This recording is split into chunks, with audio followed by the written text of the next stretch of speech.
This video is sponsored by War Thunder, more on them later. Dying Light the Beast is shaping up to be the proper sequel that so many in the community desperately wanted to see. It's almost as if this was the game that we should have gotten instead of Dying Light 2. Because the new information we've recently gotten about the Beast, it makes me super excited. This alongside new details about a gameplay demo that was showcased behind the scenes to select community members and some neat gameplay. It sounds awesome and a proper step in the right direction for the franchise. And speaking of that leaked gameplay, I don't know if it's considered leak. The official Tech1 Instagram did post it, then quickly deleted it, and then a lot of people went ahead and downloaded it, and I was one of them. Safe to say the Tech1 intern really messed up here.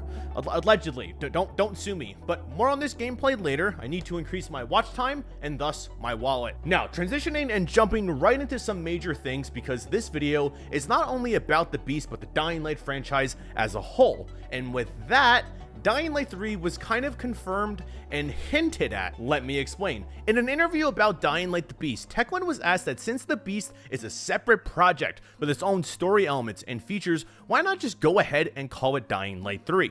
To which franchise director Timon Smektala stated, and quote, "Because we have different plans for Dying Light 3. That is actually incredible. One could say that is a absolutely insane, massive 40 gigabyte update for Dying Light 3. But he went on to say, we already see the future of the franchise, and the Beast wasn't part of that bigger plan. But because we got so into it, so passionate about it, that's that.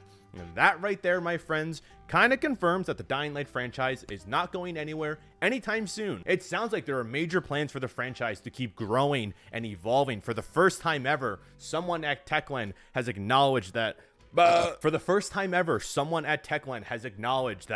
Dying Light 3 is actually a thing. Him saying that we have plans for Dying Light 3 is sort of a confirmation that a third installment will make its way at some point. And since this game, The Beast, does take place after Dying Light 2, I imagine that these events could lead into Dying Light 3, but I'm getting super ahead of myself. It doesn't end here. Back to another interview where he did express more insight about The Beast and how it's far from the last work and project set in the Dying Light universe. In this interview, Timon stated that they are not revealing anything, but there are major, huge plans for the series. They want Dying Light to become that ultimate zombie experience. And it's something that we've heard in the past before. Ever since the community's favorite press release, Tech1's messaging behind Dying Light was for it to be the crown jeweler, the king of the zombie franchise, and to lead the genre further and evolve it to new lengths. And quite frankly, keep the genre alive. I mean, Tech1's goal with Dying Light, it kind of made me realize how far we've come with the zombie genre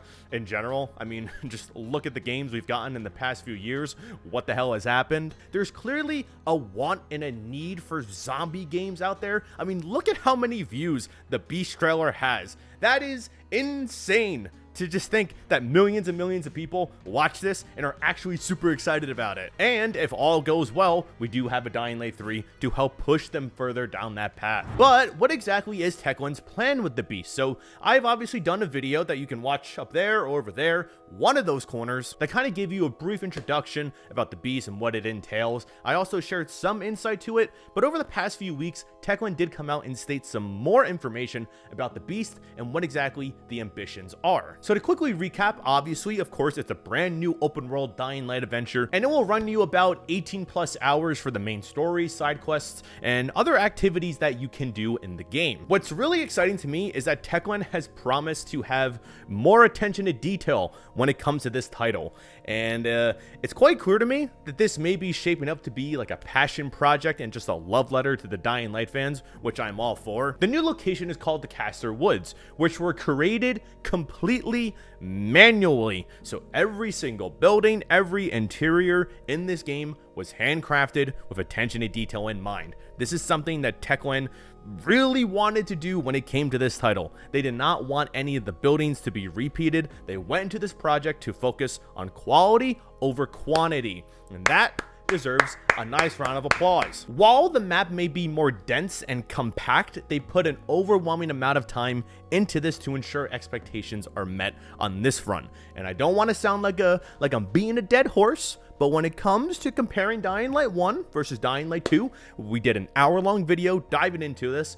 but it's quite clear that the biggest difference is attention to detail. When it comes to the original designs of the safe houses, how the weather works, the day cycle, or just how the buildings are in the open world, there is a clear distinction, with Dying Light 1 coming out on top for the better. To me, it sounds like the Beast is aiming to go back to their roots, capitalize and learn from their mistakes with Dying Light 2, and present another title that could hopefully be a proper sequel. Now, let's put a pin in this conversation because there's still so much more I want to say after a quick message from this sponsor. This video is sponsored by War Thunder, one of the most comprehensive vehicle combat games ever made, with over 2,500 different tanks, planes, helicopters, and ships, and mixes some really intense and interesting dynamic PvP battles. War Thunder has incredible graphics, everything detailed in beautiful 4K, and the sound design in here, it's honestly one of a kind, and I'm quite impressed by it. All of their vehicles have so much attention to detail, each one modeled down to individual components, and it also has one of the most dynamic vehicle damage models in gaming. The X-ray system in here, it shows exactly what happened to you and also enemies that you do attack. And starting today, you can play War Thunder for free on PC, PlayStation, and Xbox by using my link down below in the description. And if you use my link, you'll get a massive free bonus pack for both new and returning players that haven't played for at least 6 months. This pack includes the exclusive vehicle decorator Eagle of Valor, 100,000 Silver Lions, and 7 days of a premium account,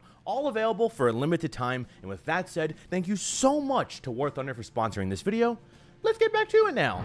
So, we're back, and new enemies and weapons are making their way into the Beast as well. So human NPCs will be roaming around, and they will have guns. Obviously, they can shoot at you. Nothing revolutionary, but at the time of me recording this video, that's not something that's currently in Dying Light 2. There's also a grenade launcher that players can get, and freaks will be returning. So freaks are these super mutated special infected that you will come across. They're basically these super powerful versions of their existing normal form that have increased abilities compared to their normal versions, which I'm all for. Give us new enemies, give us new things to fight, give us the tools, and let us go crazy in here. It was also stated that when you do start out in the Beast, since you are Kyle Crane and you went through a lot of experiments, I mean, you also had a whole first game, you're not gonna go and start out as your typical no experience parkour expert. I don't know what the fuck that was. You will not start out as your typical no experience parkour expert, but rather someone that's more aligned with what we could come to expect with someone who has his abilities. He's not gonna be a fucking little puny little bitch, all right? He's gonna be strong. He's gonna be Chad. Speaking of Crane, this is what he looks like in. And yes, we've seen this image about 1,000 times plastered all over the internet,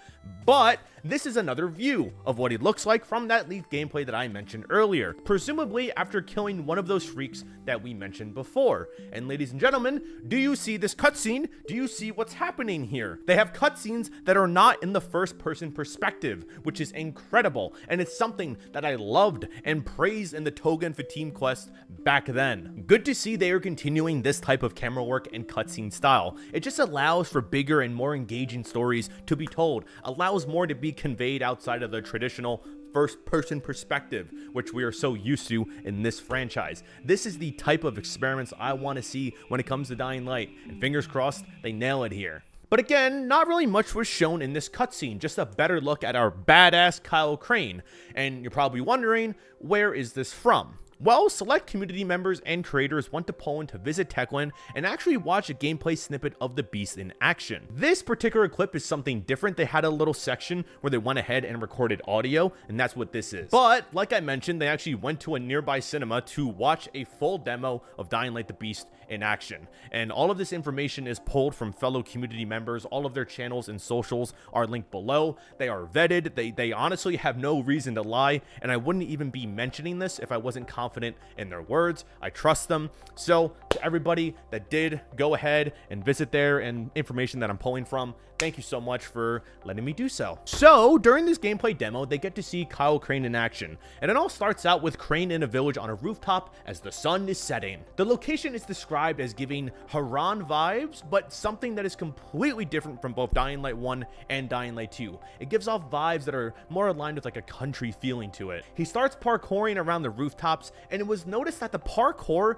is more like Dying Light 2's parkour rather than Dying Light 1, which honestly, I do prefer the parkour in the second one. I think the abilities and the skills are just increased and expanded on in the sequel. It allows you to have better movement and more freedom here. Combat gameplay and physics, I'm more in favor of Dying Light 1, but I do digress. But suddenly his watch beeps because of the nighttime, and the nighttime, it's super dark, and it was expressed that the color grading in here was excellent. Stealth gameplay is showcased, and it's more streamlined and straightforward than it was in previous games. After Crane takes down a few enemies, it rains even more, and he goes to an abandoned safe house nearby where he needs to find a fuse, fight some zombies in order to succeed and progress. And it was noted that, quote, Kyle's voice, by the way, is so much more aged and dark and feral, especially the efforts. Roger cooked immensely, and he's also incredibly hairy.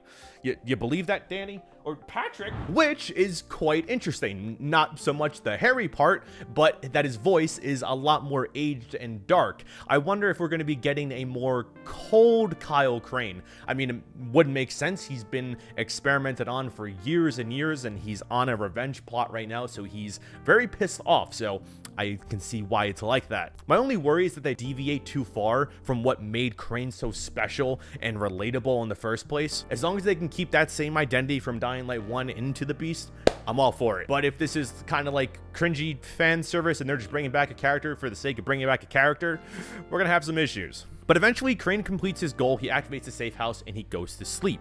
Then the music kicks in, and it was stated to be a slower, somber version of the original Dying Light theme, which, from what we have listened to in the trailer so far, is quite accurate. Once awoken, it's still raining, and he makes his way to the top of a train, where he needs to fight bandits and defend himself against the Baron. And using information that we know from other articles and trailers and everything, the Baron is the villain of the Beast. He sneaks inside a location where a monstrous sound is let out, and something bursts through a cage and escape. Gunmen enter, and Crane fights them to the death, and he finds a scientist doing some sort of bioexperimentation on a new hybrid type of infected. It was stated that this infected escapes into the woods, and then Crane goes ahead, spares his life, and then he leaves driving a truck. Eventually, he gets ambushed by more of Baron's men, a cutscene triggers, and then a massive infected boss, most likely a freak called the Behemoth, starts to attack. From here, a boss fight occurs, and it ends with, quote, Kyle going into beast mode, where everything turns orange, and he ends up even grabbing one of those concrete barrier things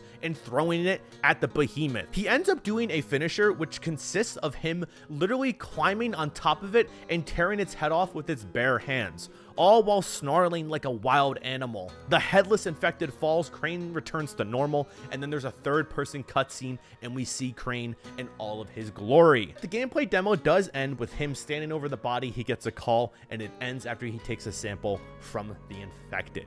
And that right there, ladies and gentlemen, is everything I have to say about Dying Light the Beast up to this moment in time. Let me know your thoughts down below. Do you think the Beast will live up to expectations? What are your thoughts on this demo? If you want to read the full thing yourself, I'll have all the links down below in the description for the full thread.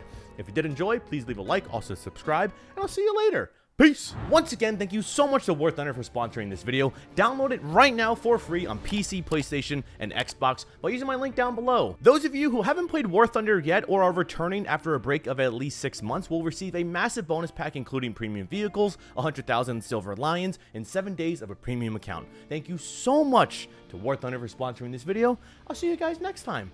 Bye-bye.